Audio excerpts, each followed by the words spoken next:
Good morning students. आज हम बहुत ही छोटा सा इसका जो इस चैप्टर का रिमेनिंग पोर्शन है, सेकेंड लॉ ऑफ थर्मोडायनेमिक्स, वो यहाँ से पढ़ेंगे। और इसके अंदर क्या है कि जितना भी हीट इंजन वगैरह है वो इस साल अपने सिलेबस में नहीं है, तो उस चीज़ को आप इसलिए हम छोड़ रहे हैं। केवल अपने सिलेबस में कार्नोट इंजन है जिसको हम बढ़िया से पढ़ेंगे। तो सेकेंड लॉ ऑफ थर्मोडायनेमिक्स को समझ लेते हैं पहले कि ये क्या है। डियर स्टूडेंट्स, स्टार्ट करें। Okay, second law of thermodynamics में दो तरह के स्टेटमेंट है और दोनों एक ही बात कहते हैं। और ये दो तरह के स्टेटमेंट इसलिए है क्योंकि अलग अलग साइंटिस्ट ने इनको अलग अलग समय पर अपनी तरह से सिंप्लीफाई करने की कोशिश की है। So there are two statements of second law of thermodynamics given by two scientists. Sorry, पहला है Kelvin Planck statement. Kelvin Planck ने जो स्टेटमेंट दिया था, उन्होंने क्या कहा कि no process is possible whose result is the absorption of heat from a reservoir and the complete conservation of the heat into work. कहने का मतलब यह है कि अगर जितना हम हीट दी जाए, जितना हीट वो सिस्टम एब्जॉर्ब करता है, पूरा का पूरा वर्क में चेंज हो जाए, ये पॉसिबल नहीं है। और अगर ऐसा किसी प्रोसेस में होता है तो प्रोसेस ही पॉसिबल नहीं है। मान लो किसी का रिजल्ट ऐसा आता है कि सारी की सारी हीट जो हमने दी है वो वर्क में कन्वर्ट हो गई, तो ये तो प्रोसेस ही पॉसिबल नहीं है। इसके बाद सेल्सियस ने अपना स्टेटमेंट दिया। उन्होंने इसको और ज्यादा सिंपल करने की कोशिश की। उन्होंने कहा कि no process is possible whose result is the transfer of heat from a colder object to a hotter object. कहने का मतलब यह है कि कोल्डर ऑब्जेक्ट से हॉटर ऑब्जेक्ट में हीट ट्रांसफर नहीं हो सकता। ओनली एक single way of heat transfer is possible, that we can transfer the heat from a hotter body to the comparatively colder body, है ना। कंपैरेटिवली जो कोल्डर बॉडी होगी वहां पर ही हम हीट ट्रांसफर कर सकते हैं। जिसका टेम्परेचर कम है वहां से हीट ट्रांसफर नहीं कर सकते, है ना। दोनों को कंपेयर करेंगे, जिसकी टेम्परेचर कम है उसको ट्रांसफर करेंगे, जिसकी टेम्परेचर ज्यादा है वहां से। तो अगर उल्टा कहीं हो रहा है, जिसका रिजल्ट ऐसा आ रहा है कि कोल्डर ऑब्जेक्ट से हॉटर ऑब्जेक्ट में हीट ट्रांसफर हो रही है, तो वो प्रोसेस पॉसिबल नहीं है। दोनों को हम एक्सप्लेनेशन देख लेते हैं। पहला देख लेते हैं, केल्विन प्लांक ने क्या कहा। It is always impossible that the total amount of heat which is supplied to the system will get converted to work and there will always be loss of heat. कुछ ना कुछ loss जरूर होगा, सारी की सारी हीट वर्क में convert नहीं हो सकती। Complete conversion of heat into work is not possible. ये केल्विन प्लांक का स्टेटमेंट था, उन्होंने इसको एक्सप्लेन किया था। सेल्सियस ने यह बताया कि transfer of heat from colder body to hotter body won't take place until some external work is done on the system. यानी जब तक कि कोई बाहर से हम एक्सटर्नल वर्क उसके ऊपर किए करें और कुछ ऐसा चेंज ले आए, अदरवाइज कोल्डर बॉडी से हॉटर बॉडी में किसी भी दृष्टि में हीट ट्रांसफर नहीं हो सकता, किसी भी सिचुएशन में नहीं हो सकता। ठीक है, ये दोनों स्टेटमेंट हैं आपके थर्मोडायनेमिक्स के, ये आपको याद करने हैं। इसके बाद हम दो तरह के प्रोसेस है, रिवर्सिबल एंड इरिवर्सिबल प्रोसेस। तो रिवर्सिबल प्रोसेस क्या है? A thermodynamic process is reversible if the process can be turn back such that the system and surrounding return to their original states with no other change anywhere else in the universe. कहने का मतलब है कि पूरे universe में कोई भी दूसरा चेंज हो या ना हो, थर्मोडायनेमिक प्रोसेस अगर रिवर्सिबल होगा तो इसका मतलब है कि वो जो टेम्परेचर और जो वॉल्यूम और जो प्रेशर इनिशियल स्टेज में था, ओरिजिनल स्टेट में था, वो चेंज होने के बाद में उसी स्टेज में वापस आ जाए, उसी स्टेट में वापस आ जाए, है ना। सारा का सारा वही, उतने ही जो वेरिएबल्स हैं वो उसी तरह के हो जो ओरिजिनल स्टेट में थे, उसको हम बोलेंगे reversible process. This means in the reversible process if a process start from initial state, then it goes to the final state and then it can reverse back from the final state to initial state, यानी पहले हम उसके अंदर ऐसा कोई process जिसमें initial state से वो फाइनल स्टेट में चला जाए और फाइनल स्टेट से वापस रिवर्स बैक होकर इनिशियल स्टेट में चला जाए, उस हम बोलेंगे reversible process. Example, isothermal expansion and compression, expansion हुआ और वापस कंप्रेस होकर उसी जगह, तो आइसोथर्मल है, टेम्परेचर तो सेम है, और P और V वापस इनिशियल स्टेज में चले जाए तो हम उसको रिवर्सिबल प्रोसेस कहेंगे। एक इलेक्ट्रोलाइसिस, ये भी रिवर्सिबल प्रोसेस का एग्जाम्पल है। अब रिवर्सिबल प्रोसेस कब हो सकता है? A process is reversible if it is quasi static.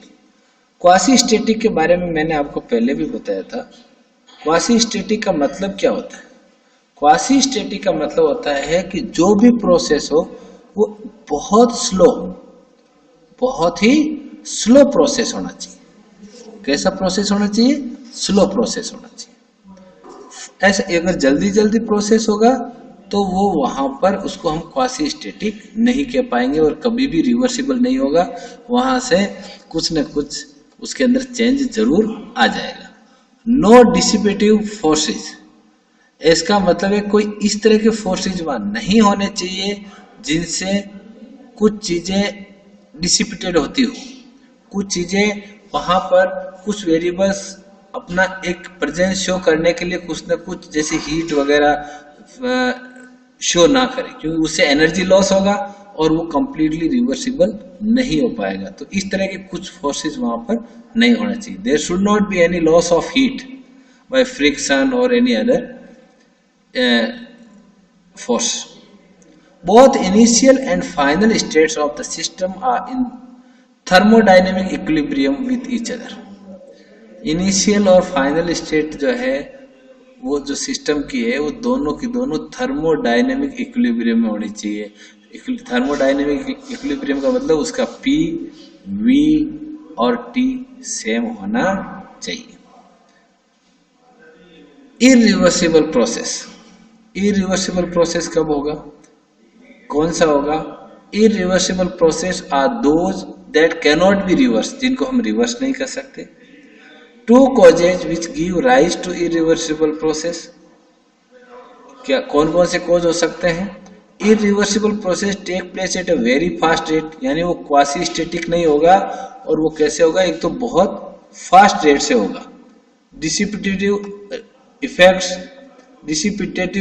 Effects उसके अंदर होंगे, यानी कुछ न कुछ फ्रिक्शन वगैरह से एनर्जी लॉस होगा और उस वजह से वो रिवर्स नहीं हो पाएगा। एग्जाम्पल है plastic deformation, combustion, diffusion, falling of water, है ना, फ्रॉम द हिल। वापिस थोड़ी जाएगा, पानी गिर सकता है, वापिस नहीं जा सकता, है ना। इरिवर्सिबल प्रोसेस हो। अब हीट इंजन और रेफ्रिजरेटर आपके सिलेबस में नहीं है, केवल हम कार्नोट इंजन के बारे में पढ़ेंगे।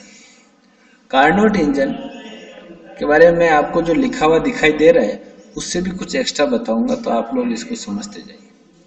ए Carnot engine is named after Carnot scientist, ये किसी कार्नोट नाम के एक साइंटिस्ट के ऊपर इसको नाम रखा गया इस इंजन का, उसने इसका इन्वेंशन किया था। It is a reversible heat engine operating between two temperatures, ये रिवर्सिबल हीट इंजन ऑपरेटिंग है। ये कैसा है? रिवर्सिबल है और एक तरह का हीट इंजन ही है। हीट इंजन का मतलब आपको मैं बेसिक आइडिया देता हूँ। किसी पिस्टन से अगर हम जो कंप्रेस और एक्सपेंड करते हुए अगर हम उसके अंदर टेम्परेचर वहां से हीट ले सकें और हीट उसको दे सके, उसको हीट इंजन बोलते हैं, है ना। उसको हीट वहां से उस सिस्टम से अपन ले सके और यानी वो एब्जॉर्ब करे और उसके बाद इमिट करे। अगर इस तरह का कोई सिस्टम है तो उसे हम हीट इंजन बोलते हैं। तो ये रिवर्सिबल है, ऑपरेटिंग बिटवीन टू टेम्परेचर्स, दो टेम्परेचर के बीच में काम करेगा। It has a maximum efficiency which no other engine can have, यानी ये सभी इंजन में सबसे ज्यादा एफिशिएंट इंजन है। इसका साइक्लिक प्रोसेस क्या होता है वो हमें पता होना चाहिए, उसको पढ़ लेते हैं। Basic function of any heat engine it will take heat Q1 from the hot reservoir, है ना, ये हीट लेगा कहां से, हॉट रिजर्वर से, at temperature T1 and give heat Q2 to the cold reservoir at temperature T2, वापिस heat दे देगा कितनी, Q2 हीट रिजर्वर। ये आप इसको बेसिक मान लीजिए, है ना। अब इसी को हम किस तरह कैलकुलेट होता है ये वो उसको पढ़ लेते हैं। A system is absorbing heat so it is isothermal expansion. अब एब्जॉर्ब कर रहा है वो हीट, तो उसके अंदर अगर हम एक्सपेंड कर देंगे तो उसका टेम्परेचर राइज नहीं होगा, समझ रहे हो। जितनी हीट हमने दी वो सारी की सारी इंटरनल एनर्जी के रूप में काम आ गई और वो एक्सपेंड हो गया। एक्सपेंड होने की वजह से क्या है कि वहां पर टेम्परेचर चेंज नहीं होगा और उस वजह से हम कहेंगे उसको isothermal expansion.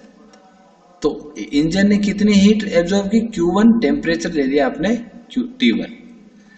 An isobatic process takes place inside the engine because of which there is increase in the temperature of the engine from T1 to T2 but no flow of heat। उसके बाद क्या हुआ, next step के अंदर वहां T1 से T2 आपका engine का जो टेम्परेचर है अंदर वो इंक्रीज हो जाएगा, लेकिन हीट फ्लो नहीं होगा, क्योंकि हमने अभी बताया था कि वहां पर बहुत ही एडियाबेटिक प्रोसेस वहां पर होगा, तो बीच में एक इंसुलेटिंग वॉल होगी और उसकी वजह से ये एडियाबेटिक प्रोसेस होने की वजह से हीट ट्रांसफर नहीं हो सकता। अंदर इंटरनल एनर्जी तो इंक्रीज होगी बट हीट ट्रांसफर नहीं होगा, क्योंकि वहां पर एडियाबेटिक प्रोसेस हो रहा है। आप जानते हो एडियाबेटिक प्रोसेस में इंसुलेटिंग वॉल होती है और वहां से हीट फ्लो नहीं हो सकता। A system is releasing heat, so it is isothermal contraction. Engine releases heat Q2 at temperature T2. An adiabatic process takes place again which changes the temperature of the system from T2 to T1. अब वापस T2 to T1 आने के लिए adiabatic process काम में लेंगे।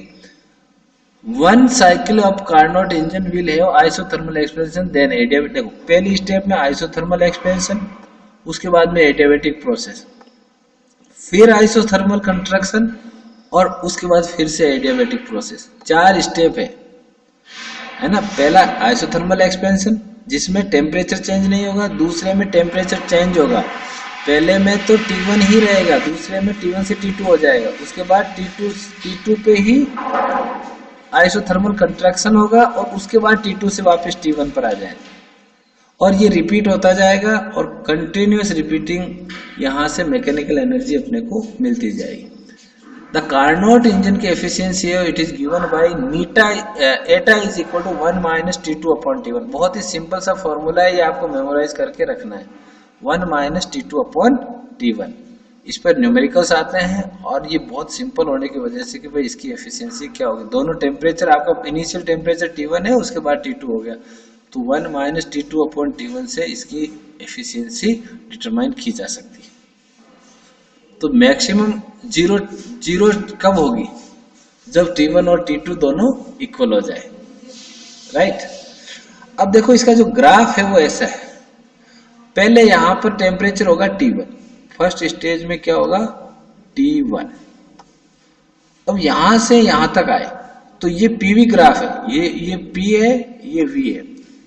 तो PV graph को समझने के लिए हमें क्या करना होगा कि ये T1 से यहां तक टेम्परेचर T1 ही रहेगा, आइसोथर्मल है ना, ये T1 रहेगा। और जैसे जैसे इसके अंदर हम ये हाई प्रेशर पे मान लो है, तो इसका जैसे जैसे प्रेशर रिलीज करेंगे, अपन पिस्टन को ऊपर की तरफ उठाएंगे और इसका प्रेशर रिलीज होंगे, वैसे वैसे एक्सपेंशन होगा और वॉल्यूम इसका बढ़ेगा।